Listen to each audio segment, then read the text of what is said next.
De nuevo recibo con mucho gusto a Silvia Rodríguez, coordinadora de comunicación del Museo Amparo, y por supuesto al doctor Eric Velázquez, quienes nos vienen a contar sobre las piezas mayas de la colección de este museo. Bienvenidos a este espacio nuevamente. ¿Cómo están, Silvia? Muchísimas gracias, Majo. Estamos muy contentos. Hoy con un invitado de lujo, el doctor Eric Velázquez, quien es investigador, doctor en historia, investigador del Instituto de Investigaciones Estéticas y sin duda el mejor epigrafista maya de México, quien ha colaborado en diversas ocasiones con el Museo Amparo en la investigación de las obras que nosotros tenemos de esta cultura tan importante.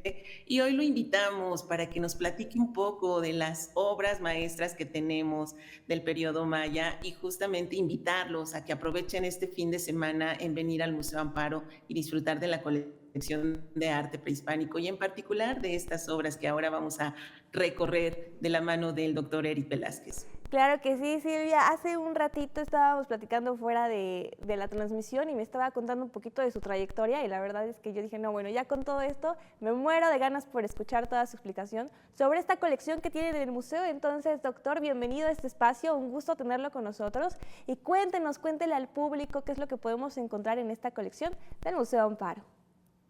Bueno, pues mucho gusto estar en esta mañana con tu auditorio. Y pues sí, el Museo Amparo es rico en piezas del periodo clásico maya, la época que mejor comprendemos de la antigua civilización prehispánica maya, que va del año 300 al 900 de nuestra era, en número cerrado. Son piezas de las que no conocemos exactamente su procedencia arqueológica, pero ya les hemos estudiado, no solamente yo, otros colegas, y todos hemos concluido que son piezas auténticas, y además,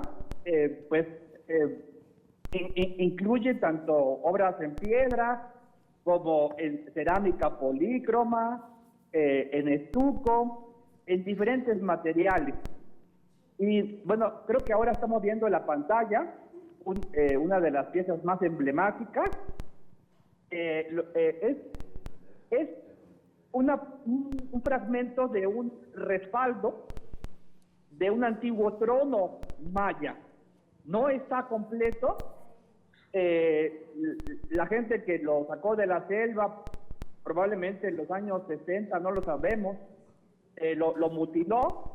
Es nada más como la mitad del respaldo, quizá un poco más. Y este respaldo pues iba en el fondo de una banca donde los gobernantes mayas se sentaban. Pertenece al siglo VIII, al siglo VIII de nuestra era, y ese tipo de objetos son comunes más o menos en la región del río Usumacinta, particularmente en Piedras Negras, una antigua capital maya que está en el lado guatemalteco, pero en la frontera con México, en el río Usumacinta, se han encontrado piezas semejantes. Como la pieza está incompleta, no entendemos todo lo que dice, solamente una parte. Vemos a dos personajes, uno que está a la derecha, que tiene un tocado del dios supremo Itzamna, y el otro que está a la izquierda de él, que está de costado, que sabemos por la inscripción que es un Yevet, es decir, un mensajero del dios Itzamna.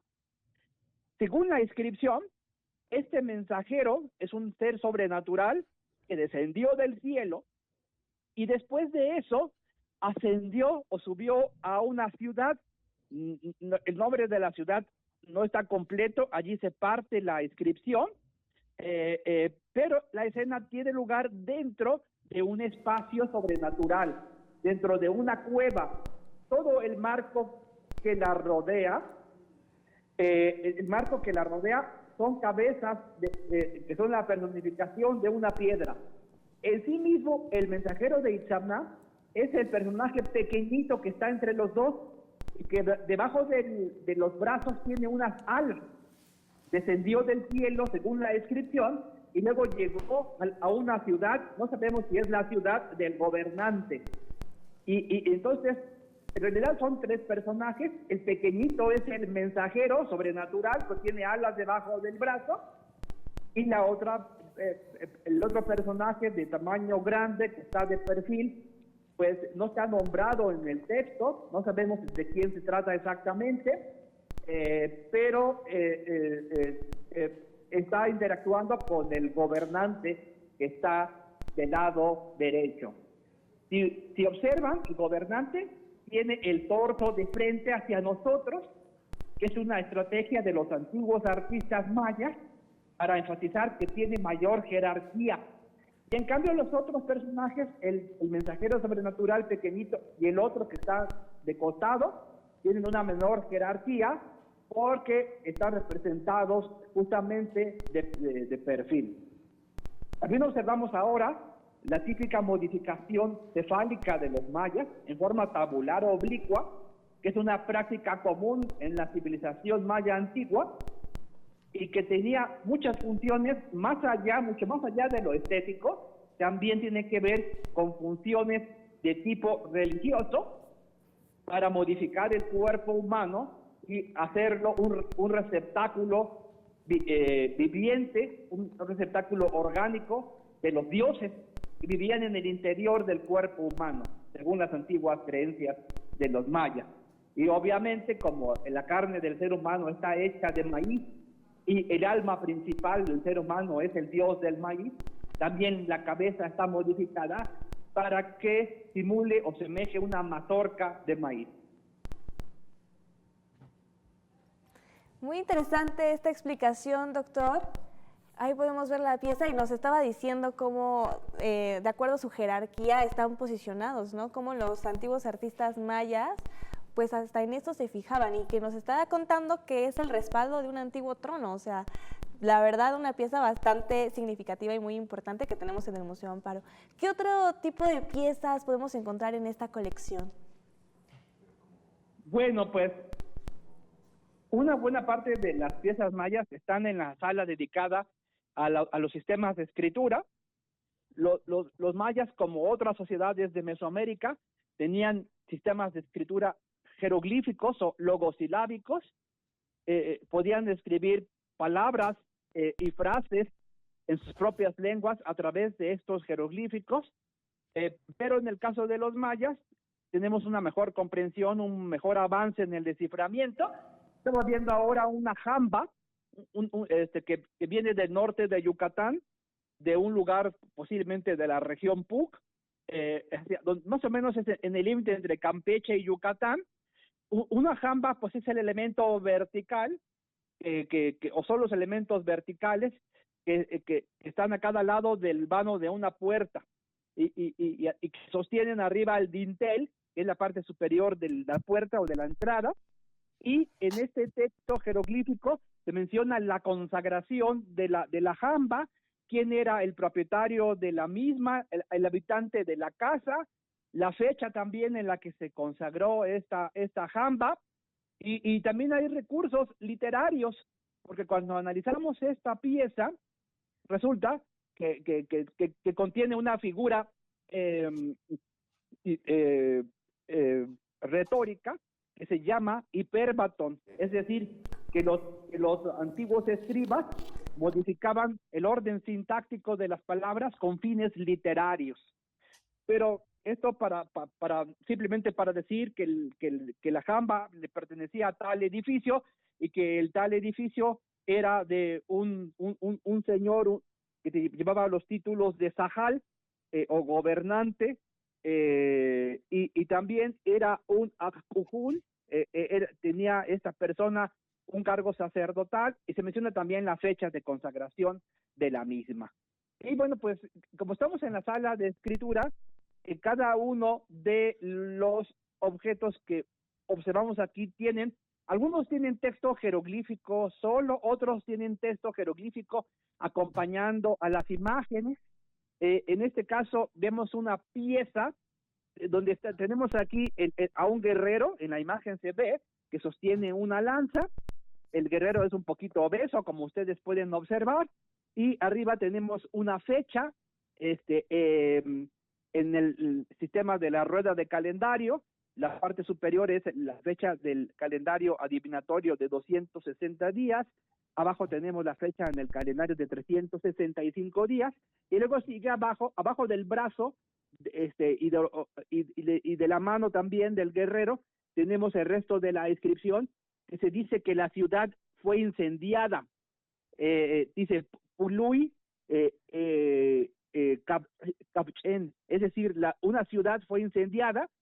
Es una forma de ataque bélico, y luego ahí se parte la pieza. No sabemos de qué ciudad se trata, y luego dice que ocurrió o fue hecho por el señor de un catún, es decir, una persona joven, un guerrero joven que tenía a lo más 20 años. Sucede mucho, lamentablemente, que cuando comenzamos a leer las inscripciones mayas, como entendemos lo que va diciendo, nos picamos con lo que está narrando, pero es ahí donde se rompe la estela o la inscripción, o está erosionado, y en lo más interesante nos quedamos en blanco. Así son las circunstancias. Aquí vemos pues una vitrina donde hay una serie de vasijas mayas. Las dos del medio están hechas con la técnica de policromía, la pintura antes de la cocción. Después de que la pintaban, se cocía la pieza. Tenemos un vaso cilíndrico que posiblemente por la inscripción sabemos que era de la región de Río Azul, una ciudad maya que está en la esquina nororiental de la República de Guatemala, casi colindando con México y con Belice, y una típica escena de palacio, de las muchas que hay en vasijas mayas, donde el gobernante está sentado sobre el trono, ¿no? Y recibe la visita de unos subalternos o embajadores que le llevan regalos, e inclusive vemos una representación de un vaso con tapa. Esa tapa en forma de cono está pintada allí. Creo que este vaso también tenía una tapa semejante, y en la parte superior del vaso tiene desgaste de la tapa. Luego también tenemos otra vasija polícroma con una escena también de palacio, de personajes que están visitando al señor, al gobernante. Nada más que este vaso tiene 3 soportes, es un vaso, digamos, trípode. Y pintaban todo esto antes de la cocción, porque si lo hubieran pintado después de que se cocía, la pintura se cae hasta con las uñas. En cambio, si lo pintan antes de la cocción, permanece como ha sucedido durante siglos y siglos. En el fondo tenemos un cajete que está hecho con otra técnica. Es una técnica de grabado antes de la cocción, cuando la vasija todavía estaba fresca, con una escena de guerreros y con un texto jeroglífico en la parte superior. Y aquí en primera fila es esta vasija como con paredes así redondeadas y con estrías. La que estamos viendo aquí, monócroma, está hecha con la técnica de modelaje y de incisión antes de la cocción. Es una vasija del norte de Yucatán, es de la misma región de la Jamba que expliqué hace rato, en el límite más o menos entre Yucatán y Campeche, más quizá adentrándonos al estado de Yucatán. Y hay una inscripción arriba, un texto jeroglífico que se llama fórmula dedicatoria, donde se nos habla del verbo de consagración de la vasija, y que era una vasija para cacao, y quién era el poseedor, un señor pues de la región de Oxquintoc, en el norte de Yucatán. Esto de ponerle a los objetos verbos de consagración es importante para los mayas, porque dentro de su cosmovisión pensaban que estos objetos tenían vida, y eran objetos que tenían una alma, una entidad viviente, invisible, y no bastaba con saber esculpir o saber modelar las piezas o tener las habilidades técnicas del artista. También había que realizar ciertos rituales para convencer al mundo sobrenatural de que les otorgara alma a estos objetos. Y entonces esos verbos de consagración son importantes porque nos aluden a este momento cuando el objeto comienza a tener vida.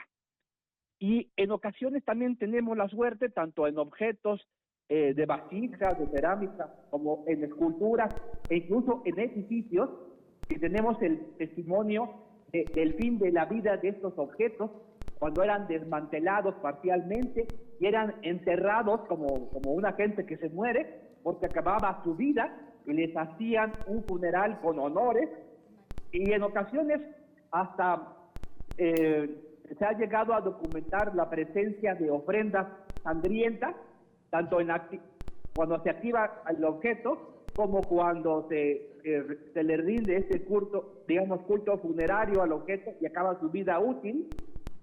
A veces se mutilaban las falanges o los dedos de cautivos de guerra y se les ofrendaban estas falanges con sangre a los objetos el día de su entierro funeral, o a veces a los grandes edificios o las grandes obras se les sacrificaba gente para que tuviera alimento o comida en el más allá el edificio y no se cayera y tuviera fortaleza, ¿no? Pues doctor, un verdadero lujo escuchar toda esta explicación de su parte. La verdad es que, bueno, si ya nos animamos a este fin de semana largo a ir al museo, ya con esta explicación pues vamos a poder disfrutarlo muchísimo más y podemos disfrutar de esta exposición que tienen en el Museo Amparo. En la página del Museo Amparo podemos revisar los horarios para poder visitar estas exposiciones y todas las que tienen. Y bueno, agradecerles este espacio, doctor Eric, Silvia, un gusto como siempre. Gracias. Y esperemos vernos muy pronto. Muchísimas gracias, Majo. Muchísimas gracias al doctor Eric Velázquez. Y nos vemos en el Museo Amparo. Los esperamos.